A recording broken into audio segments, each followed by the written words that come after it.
Please welcome to the Collab stage, Alkami founder and Chief Strategy Officer, Stephen Bohanon.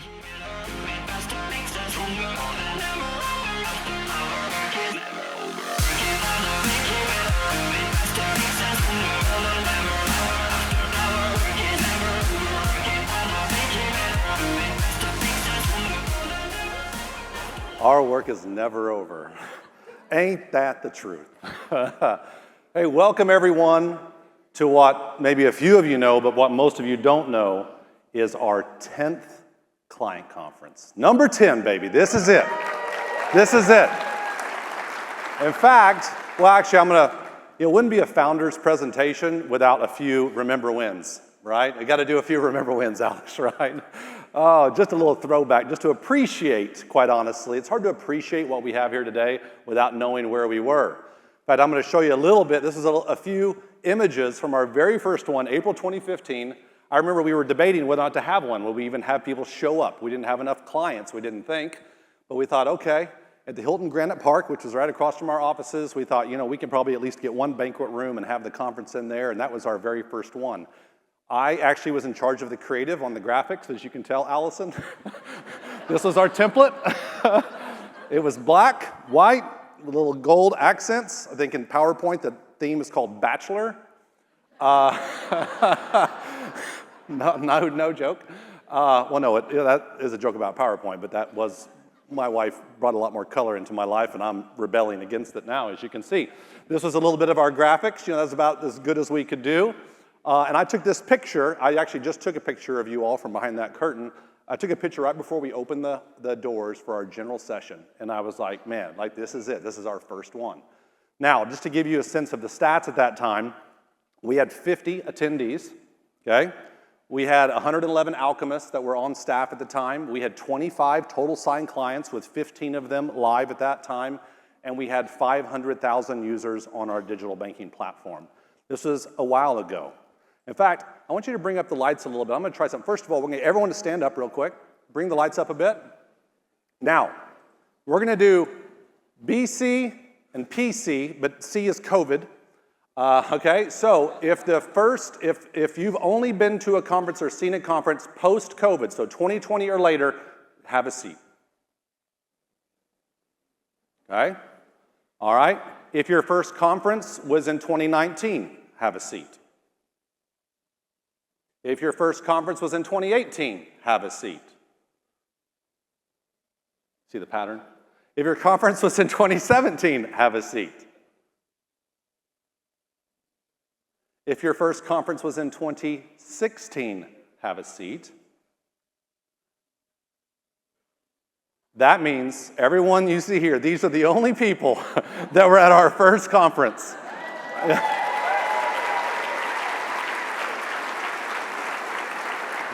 Thank you.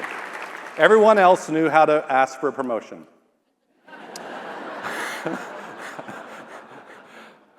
So some other things we did at our first conference. We had a thing called, first we rolled out Midas. How many of you use Midas, right? The customer internet portal. We rolled that out at our first conference. A little long in the tooth at this point, that's okay. Wayne is gonna be telling you about our brand new platform that 10 conferences later we're gonna roll out. And the other thing we did, which is similar to the hackathon, we had a thing called an innovation challenge. So our very first conference, we did this. We had 50 attendees. I wanna say we broke up into 5 teams of 10 attendees each. And then we didn't really have breakout sessions back then. Back then, I would get up and demo the software, tell you about what the roadmap was on a few slides, and the breakouts were the innovation challenge. So we had sessions, remember, over the course of a couple days where they would work with the Alkami designer, and they would go and design out a prototype, just in design, not actually making it work, and then they had to come at the end of the conference and everyone had to present their idea, and you couldn't vote for your own idea, but all the peers voted on the ideas to see who would win. In fact, I've got a picture of the winning team from the very first Innovation Challenge. It was Team Newton. Team Newton. I don't know if you all can see these people. It wasn't a good quality video, I know, especially blown up here. There's a couple people you may recognize in this. 2 you may recognize: Mark Wilden, CIO of Idaho Central, and Chad Rogers. I think you're wearing the same jacket, Chad. Stand up and show me the jacket.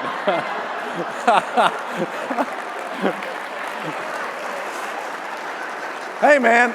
That's a lucky jacket. That's a lucky jacket. You got to wear that jacket every year. It's the same. Hey, this is how we do, right? I mean, if it ain't broke, don't fix it, right? And even though this team won, what we found out through interviews and forensic analysis and things that we did afterwards was there was really 2 stars on the team, the real brain trust of the team, and those were the 2 females that were there. That is Shannon Marshburn and Katie Wilson. They are now alchemists, by the way. We use the innovation challenges to suss out who the real bright stars are, and then we go and poach them. No, it happened much more organically than that, but it's great to see them, and obviously many of you know Shannon and Katie, both in our CXG group.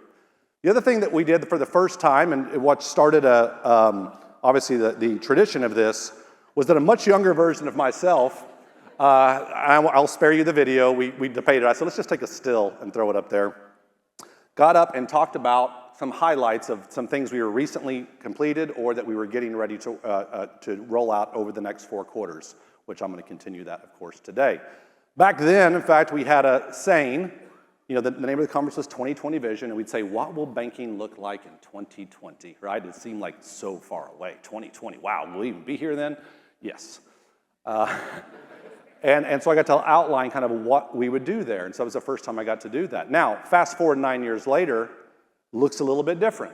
800 attendees, 1,000 plus alchemists. We've got 650 banking credit union clients now, not just digital, about 250 on digital banking, but then you add Segment and MK Decision and ACH Alert acquisitions to that. So obviously a much different scale. And we have now 36 times more users on our digital banking platform, around 18 million users that use digital banking, use the Alkami digital banking platform every day. Another thing that's a little bit different was that back in 2015, our R&D budget for the year was $10 million. Now, that was a lot of money. I don't know how we were going to spend it all. It's easy, actually. But I didn't know how we were going to spend it. And that was a lot of money to us. Keep in mind, in 2014, we did $1.5 million in revenue, and in 2015, we did $5 million in revenue, and that year, we were going to spend $10 million. Thank goodness for investors. And our investors have been a key part of the reason that Alkami's been successful, our investors and our clients, of course. So now here we sit, and we've got over $80 million in our R&D budget this year, and that's from up from just under $70 million the year before. It's always been a hallmark of Alkami to outspend on R&D all of our peers, and it's the reason you've seen what we've seen here today. Now you may think, Stephen, you guys must feel like kids in a candy store. There's so much to choose from. There's so much you could build. There's so many new and exciting things going on in fintech that, with this kind of money and these resources, you could go and actually get involved in. And it is true. But much like the kid in the candy store who has big eyes and pulls out their $5 bill, they realize it doesn't go that far, right? So just like you all, we actually have to make decisions. We have to have prioritizations. We have to make trade-offs. We have to decide what is it that we're going to invest in that's going to get the biggest bang for the buck and move the needle for our customers the most. And so you say, well, how do you go through that decision process? Well, the first thing we do is we obviously filter it through our strategic vision, which we talked to you all about last year. Deliver a next-generation digital sales and service platform that increases revenue and lowers costs for financial institutions. And some of you are pretty smart. You'd say, well, gosh, there's a lot of things that you could put into that category, right? Yeah, you're right, with varying degrees of impact. And so we obviously have to go through. We take a lot of feedback from the industry, obviously from our peers, from our clients. And then we kind of run it through another filter. And we kind of say, well, like we did 9 years ago, what will banking look like in 2030? Let's think about what that'll look like. And I want you to think about this for a second, which is kind of odd when you think about like the number of people in this room. The consolidation rate in our industry over the last 2 decades has averaged about 3% per year. Over the last couple of years, we're seeing a little bit of an increase in that, and some people predict that it's going to go up to at least 5% per year. And when you just think about how much harder it is to run a financial institution these days, especially if it's not one with scale, when you think about the regulatory pressures, the legislative, I don't know if I can call it assault, I'll be careful, I can get on a soapbox about this for a while. When you think about the technology requirements, regulatory compliance, all those things, it's just harder and harder to actually run a financial institution these days. And so a lot of people would think it's going to increase to about 5% per year. But if that's the case, think about that. By the end of 2030, there'll be somewhere, if we just stay where we are today at the particular rate, there'll be about 1,700 fewer financial institutions, or maybe as much as 3,000 fewer financial institutions by that time. And that would mean that basically 1 in 4 of you in this room You wouldn't be in business at that time, or at least not in the same, under the same brand. What do you think would happen, for instance, if the NFL or the NBA or pick whatever sports league you want said, hey, we're going to actually compress the league and we're going to get rid of 25% of the teams? What do you think that the average talent of each team left would be? Probably a little bit better, right? Now the team that has a great quarterback but didn't have a running game, all of a sudden, man, there's a lot of running backs available, a lot of wide receivers. The competition will be stiffer, I will tell you, 6 years from now, because what you're going to see is a consolidation that's going to create talent concentration, it's going to create portfolio concentration. Basically, it's going to be harder to do it than it is today, even though there's fewer competitors. So we ask ourselves, what will be the common traits of the winners? The people that step on the podium in 2030 and get that medal placed around their neck that says, I won, what are going to be those common traits? And then what can Alkami do to help them ensure that they are the ones in that award ceremony? So that's kind of the process we go through. What's our mission? What does banking look like? What do the winners in banking look like at that time? And kind of what can we do to ensure that they're the ones winning? All right, so that's what we're going to go through today, is we're going to talk about that medal, and we're going to talk about what's going to be inscribed on that medal to make you all winners. First of all, we get distracted with a lot of really cool things that happen all the time, but you know what all the winners are going to have? They're going to be really good at the basics.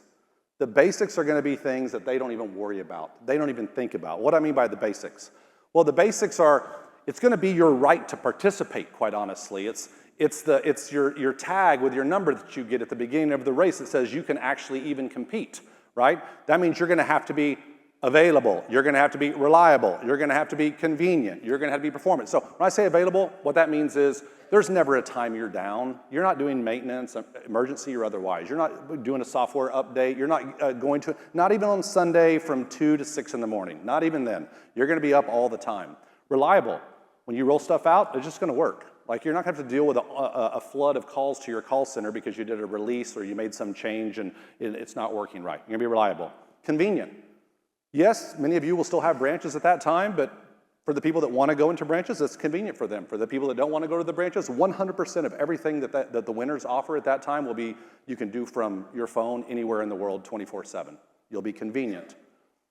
Obviously performant, you'll be fast. Real time, I don't think batch systems will all be gone by 2030, but the batch nature of them will be hidden to the point to where you won't feel, the end customers won't feel there's a batch process happening. It will all be real time. It will be intuitive, meaning you don't have to worry about calls to your calls. Hey, how do I use this? This is confusing. I'm not sure. It will just naturally be intuitive, and you will not waste your time on training people how to use your systems. And you'll be secure. We're working on a lot of things to make these things happen. Deep hinted at this morning, talk about a lot of things we're doing to rock the platform. By the way, Deep, I love that dance move. I'm going to do that tonight. Deep was almost like wafting. He was wafting it his way, right? He's like wafting the energy his way. I kind of like that. I'm going to borrow that. Usually it's the other way, but let me smell it. He's kind of really wanting it. Give me that energy. Investing in a lot of things to make sure, like for instance, for availability, we're invested in things like blue-green deployments. Blue-green deployments, I don't know, do you all know what these are? Some of you, yes, some people not, other people going, maybe, I think I'm supposed to say yes.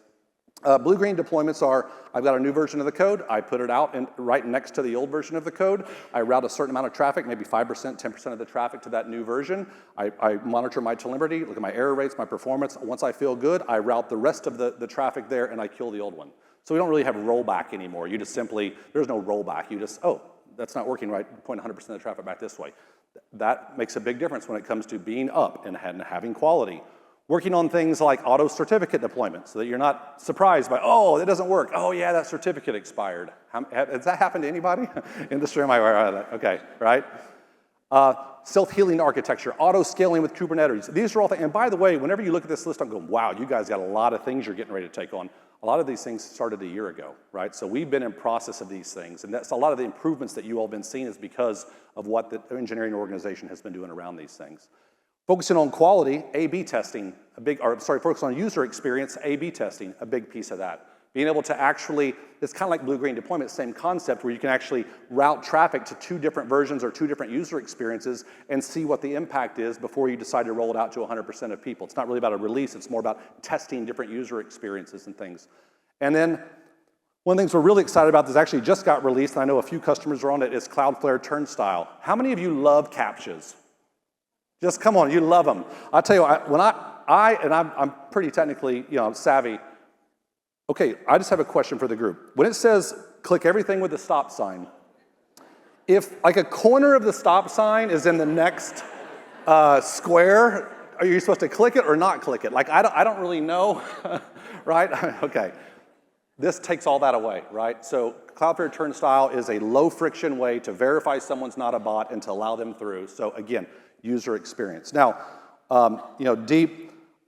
There's a couple, one of the things I want to correct from what you said, because when I saw it, I about choked. When Deep was bragging about going from 99.3% uptime to 99.9, I thought, 99.3, be really careful. I just want to clarify for everyone in this room. We do not exclude maintenance from downtime.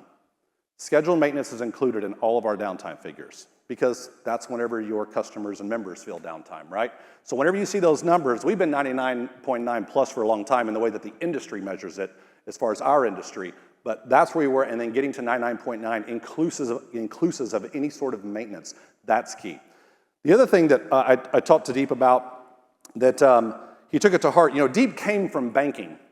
And so when he first came over, he came from a bank, and we were like, Deep, when you're talking to credit unions, you gotta say members. They're members, man. You can't say customers, And I listened to you this morning, I was like, man, you got it. You got it down. He was good. He said he started members, and so we know we serve members and customers. If throughout my presentation I use the word customer and member, I use them interchangeably. They're all customers, and we know they're members, but I just want you all to know that this guy is, he's become almost like my best friend here. I tell people a lot, Deep Varma could be the co-founder of Alkami. And we're all lucky. We're lucky that he's with us, and you all are lucky that he's with us too. So I really appreciate you, Deep.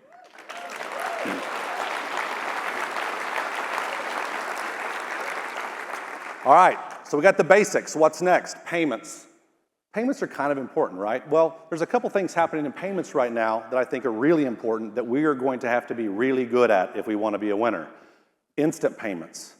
Now, just by show of hands here, how many of you, I'm gonna go rapid fire. How many of you use Cash App? Okay. How many of you use Venmo? Wow, okay. How many of you use PayPal? Okay. How many of you use Zelle? Oh, okay. And a lot of the same hands going up, right? I mean, it's true. I mean, I'd be raising my hand on every single one of those. So what's happening is instant payments obviously are becoming ubiquitous. They are becoming expected. They're becoming no different than the Wi-Fi on the plane. We are now entitled to it, right? And if it doesn't work, we're upset about it. Never mind the fact that 10 years ago we didn't have any of it. We're upset about it. What's happening though is now that we're getting past the P2P aspect of these instant payments, now we're getting to P2B and B2B and B2C, right? And people are saying, hey, I don't want to be able to just be limited to $3,000. I want to be able to send $100,000 or $200,000. And we're all going, oh my gosh, do you know how much fraud we have just with $3,000 at a time? Now you want to be able to instantly move $1 million? Fed now says, yeah, you can do it. I'm like, no. So everyone's receiving. We got receiving on, but nobody's sending. And I understand, who'd want to send? It's like the Zelle fallout was crazy, right? So you're like, that's the last thing we need is to be able to empty out $1 million at a time before we can get ahead of it. But you're gonna have to be good at it because the expectations are getting to the point to where, especially for commercial accounts, they're gonna be able to receive their money, be paid, invoice people, and have it instantly paid, be able to pay their bills instantly so they can pay them on the last day that they need to be able to pay them. You are gonna have to adopt instant payments and adopt it in a big way. The other thing when you think about it is the next piece is card experience. Card experience is obviously really key to payments as well, ensuring that you're top of wallet. How many of you how many of you use Apple Pay or Google Pay or Android Pay on a regular basis, right? Aren't you guys glad we all invested in EMV? I'm just kidding. That seemed like the juice wasn't worth the squeeze. And then how many of you have used your phone recently to pay someone else on their phone by just holding it close and double clicking it, like they've got Square or something like that? Okay, not as much. It's blowing up right now big time. Hey, just pay me my phone, right? Then you think about the intersection of these two things when you think about digital account opening. So I want to paint this for you. Now I go into I open my new account. I go into pick my, maybe I fund it by card, or maybe I fund it by FedNow or RTP or whatever. I then expect that as soon as I get into that account, since those funds were instantly transferred to you, that I can instantly access them. You should instantly issue me my debit card by surfacing it to me, and then you should give me the option to immediately push it into my wallet. So literally, I can open an account and then go to the ATM and make a withdrawal within minutes from that account, right? This is the expectation that customers or consumers will have. So what are we doing about it? Well, there's a couple things we're doing. One, we're investing in payment options. So that's the first thing. Building out the user experience to where you can do instant payments, and we're agnostic, whether it be FedNow, RTP, whatever you want to use. I mean, think about RTP. In the last 4 years, I don't know if you all have seen these numbers, they went from doing $4 billion a quarter to $40 billion a quarter. They've gone from going 6 million transactions to 71 million transactions per quarter. I mean, this is, you're gonna have to embrace it or you're gonna be left out in the cold. The retail international wire, love this with the automatic currency exchange calculation in there, really nice, new feature. Payment experiences, you can actually go out to our booth and see this. You can download the Protopi app. This is actually on our roadmap. What we're working on right now will be released over the next year.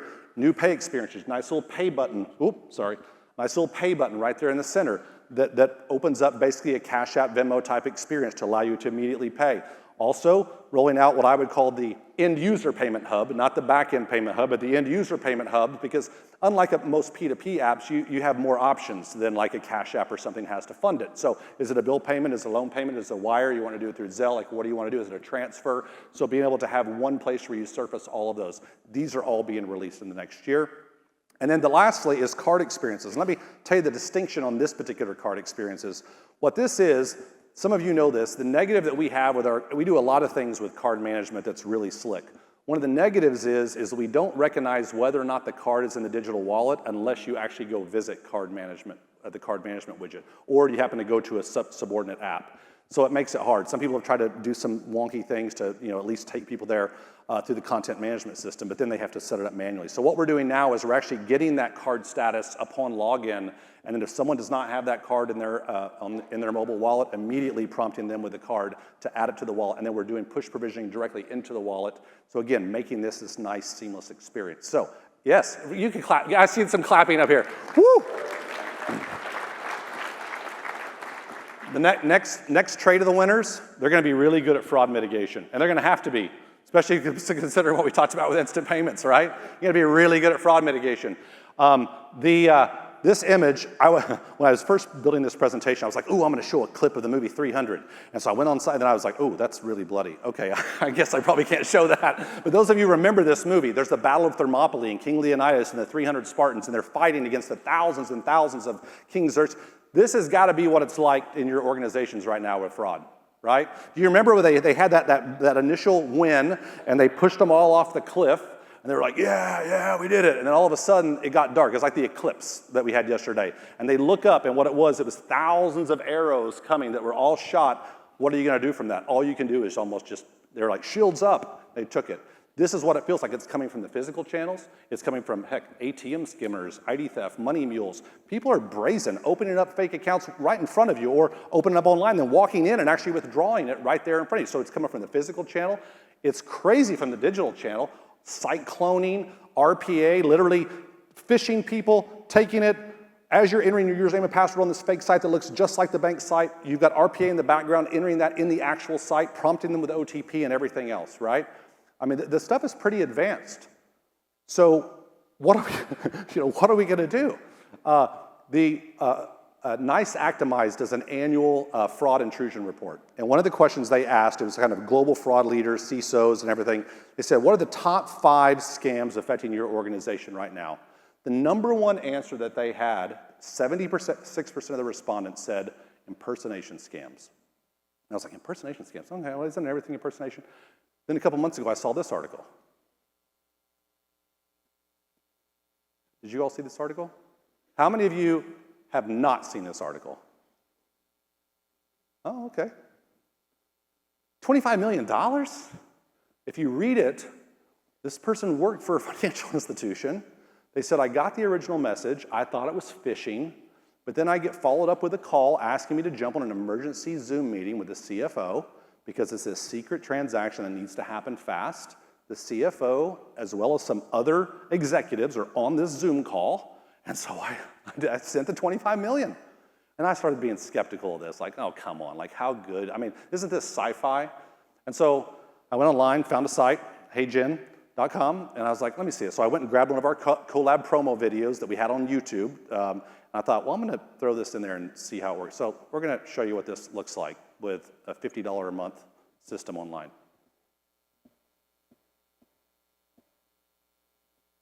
Hi everyone, Stephen Bohanon here, fundador y oficial principal en Alkami Estrategia y Producto.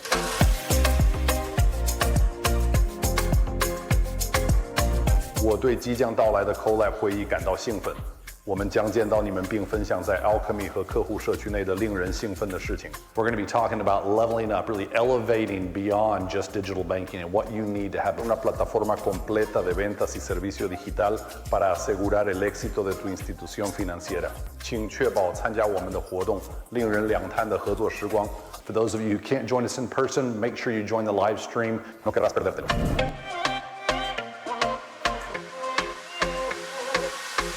That took all 10 minutes playing with that to get to that. Now, notice, I promise you, habla español un poquito, okay? And I did spend a few years in Taiwan in my early life, but I've forgotten it all. Doug can attest to this. I don't know any Mandarin except hao hao or maybe bing jiling or something like that. So that's how are you and ice cream. That's what you know as a kid.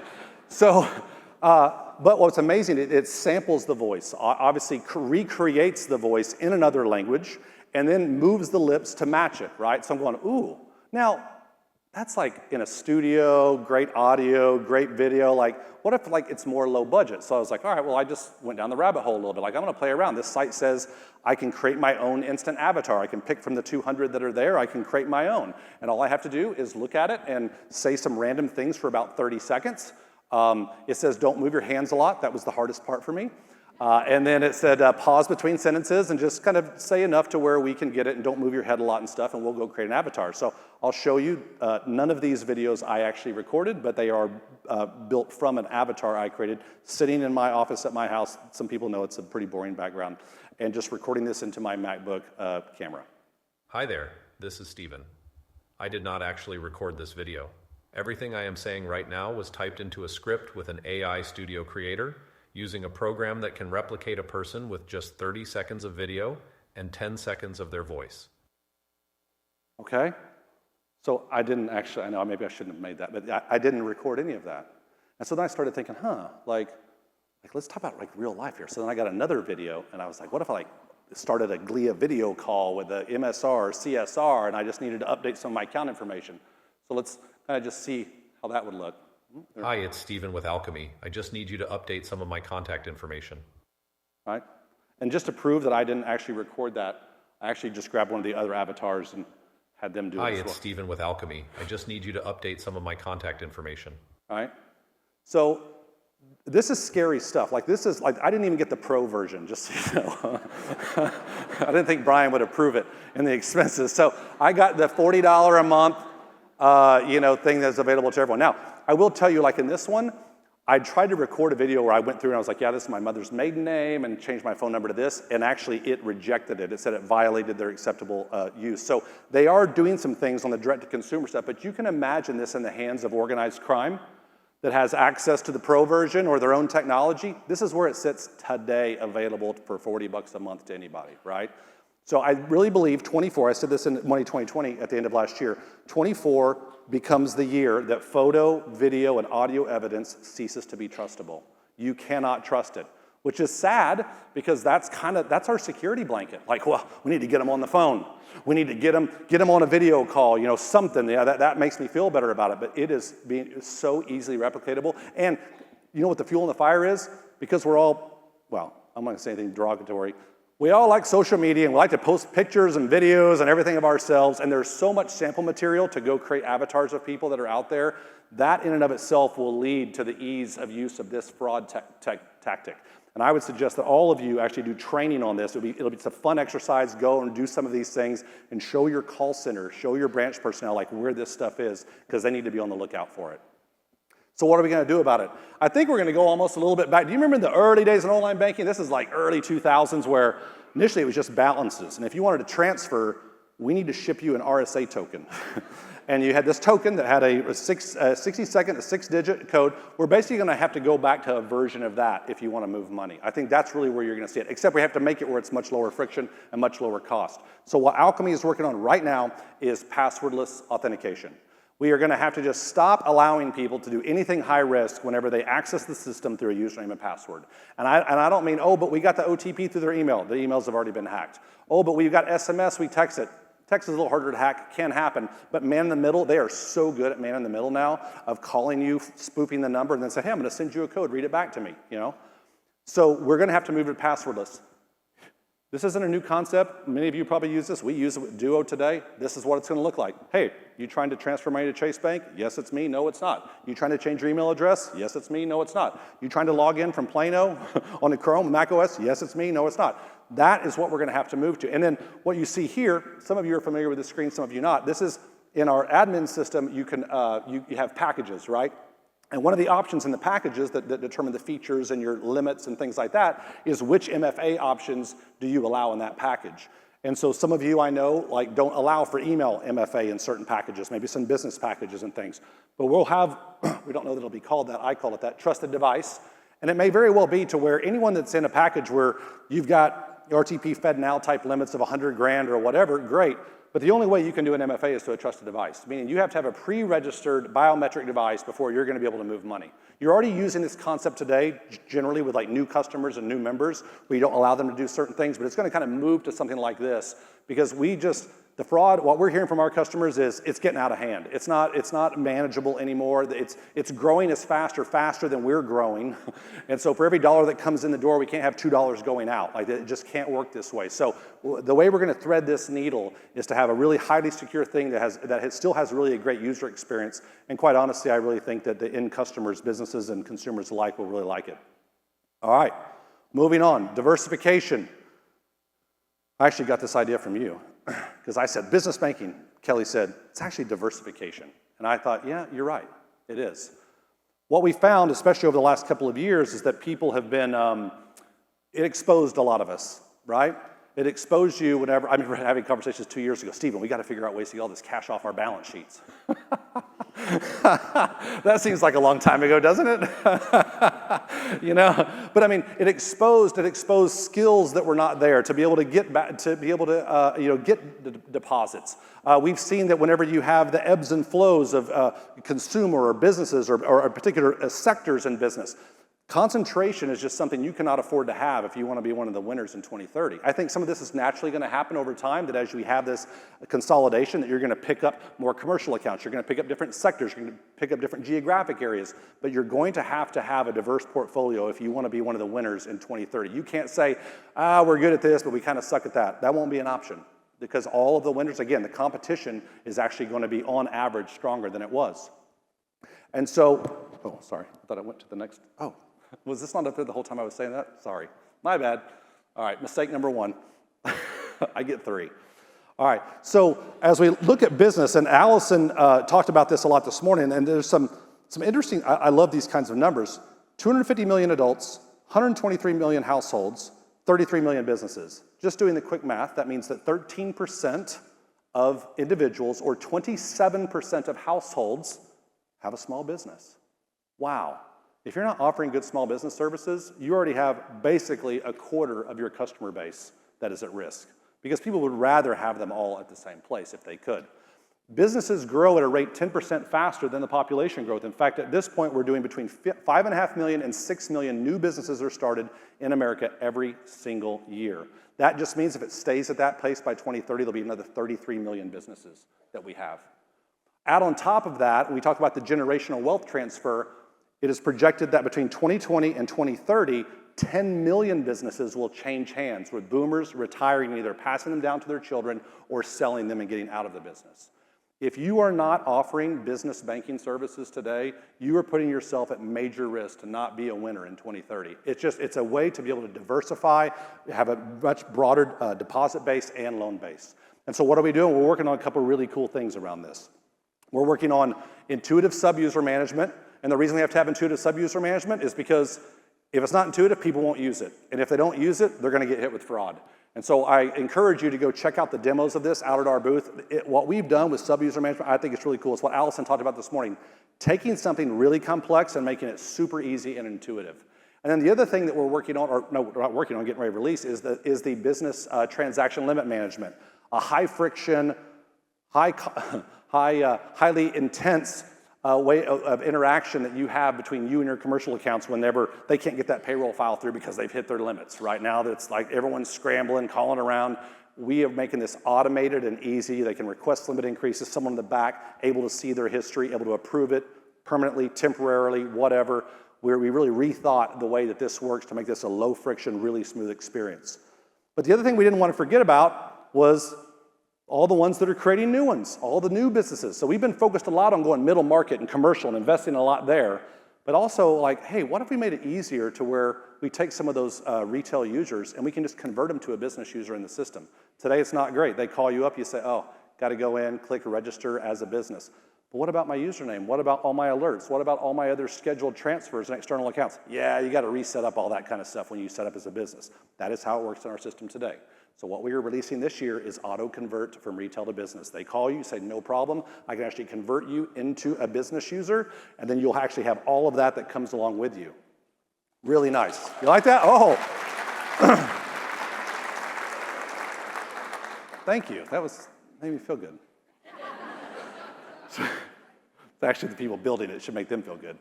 And then a new feature we just rolled out, login grouping. Here's the problem.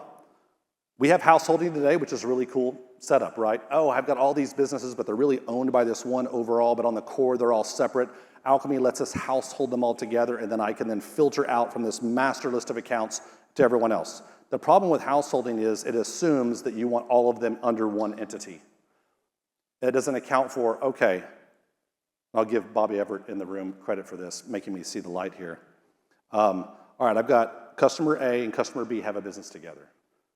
Customer B has a business with customer C, who then also has a business with customer D. By the way, they're also all retail customers of the bank as well.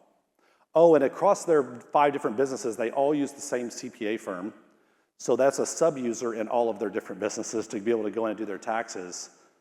In household, it doesn't work because I have to pull all the accounts together, and then all of a sudden, the owner of customer A sees customer B's personal accounts. Like that doesn't work. So now they have to log out and log back in 5 different times in order to manage all these accounts. No longer.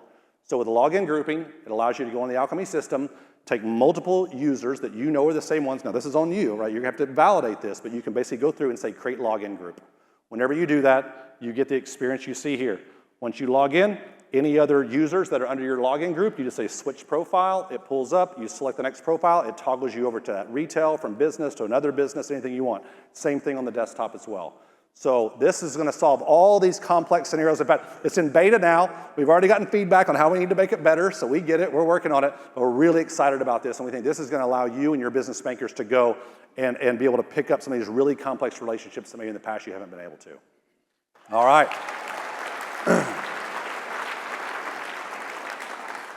The last thing is data. Now, some of you probably thought I was going to say AI, right? I didn't say AI, and there's a reason for it. It's kind of what Alex talked about this morning. I'm going to go through this one pretty fast because Alex kind of stole all my thunder, I know. I'm not going to get it. But AI, think of the AI as the engines. What do they all need? They all need fuel. You need to be not in the engine business, but you need to be in the fuel business. The reason is, people are going to build the engines for you. There is so much money going into these engines. These will be services. You know what the thing they won't be able to access, though, is your data. That's your data. They can't work on your data. Ultimately, AI will be probably like the App Store, where you'll have the various AI apps that you'll be able to choose, and you'll be able to take your data and run it through various engines that you want for whatever purposes that you want. Me saying you'd have to be good at AI would be like saying, well, you have to be good at building software. You have to be good at building data centers, because you use them in your business, but you don't. For software, you use Alkami, right? We're software as a service, SaaS. For us, we use AWS for our platform. They're platform as a service. They're PaaS. Some of you have banking as a service, which is, what are we going to call AI as a service? All right. We're going to get some shirts. Nice. AI as a service. Really, when you think about it, there has been 5 non-discretionary spends that you've had in order to have a bank or a credit union. There will now be a 6th, and that will be a data platform that you will have to be good at. So this point has been belabored a little bit. That's okay. I'm belaboring it. It was actually not belabored until I did it. So being good at data is going to be so important. Now, we're doing 4 things when it comes to data. We're focusing on making your data accessible. That's where you heard about Deep talking about the data lake, streaming data, custom data extracts. We're providing you with clean data. We're leveraging your data to drive revenue, and we're leveraging it to drive engagement. I won't go through these, but you've probably seen some of these. What we're doing, especially with the segment acquisition, and what we're able to create from the transaction data cleansing, now combining that with digital banking data, combining that with credit data, creating those customer insights that are better than ever. Now what we're actually doing is running those through AI models. I don't know if you all saw our release a few months ago about this, but the early returns on this are fantastic.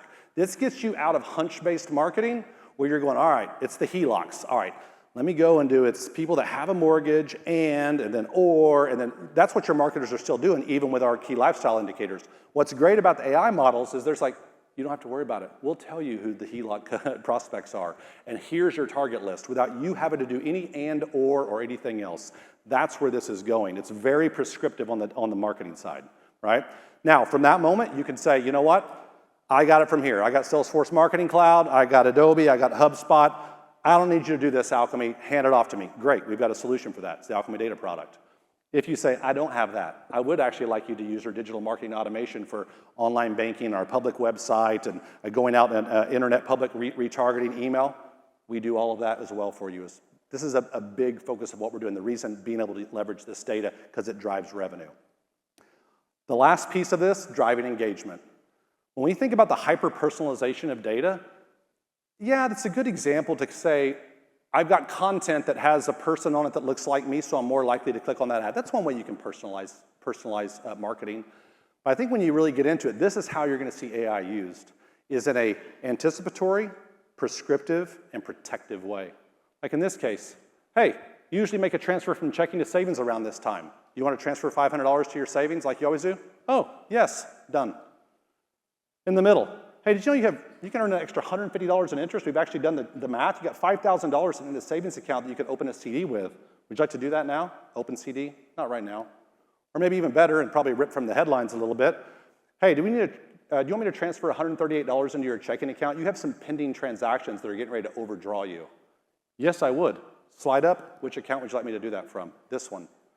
This is where you see AI being used to drive engagement. It's anticipating based upon behavior, it's protecting based upon the known incident coming, and it's prescribing or advising based upon massive data sets of what other people are doing and what's actually best overall for financial. The key here is this. Data will drive engagement. Engagement's really, really important, right? Because when you have engagement, those people have your card top of wallet. Those people are using your system to move their money. Those people generally are logging in every day, maybe multiple times a day. They've got alerts set up. They're less likely to actually have fraud happen to them. So you've deputized them because they're engaged. And then, of course, whenever they go to open that business or they need to get that mortgage or they need to refinance that thing, where do they look first? With the institution I'm engaged in. So what happens is engagement automatically breeds diversification across your portfolio. Data, engagement, everything else happens. And that's how we ensure that you get the medal inscribed, and then in 2030, you all are on the podium. And of course, one last thing, in that podium ceremony, Alkami will sponsor the lanyards. Thank you all so much for listening to me for the 10th time. I really appreciate it, and I appreciate your partnership and your trust.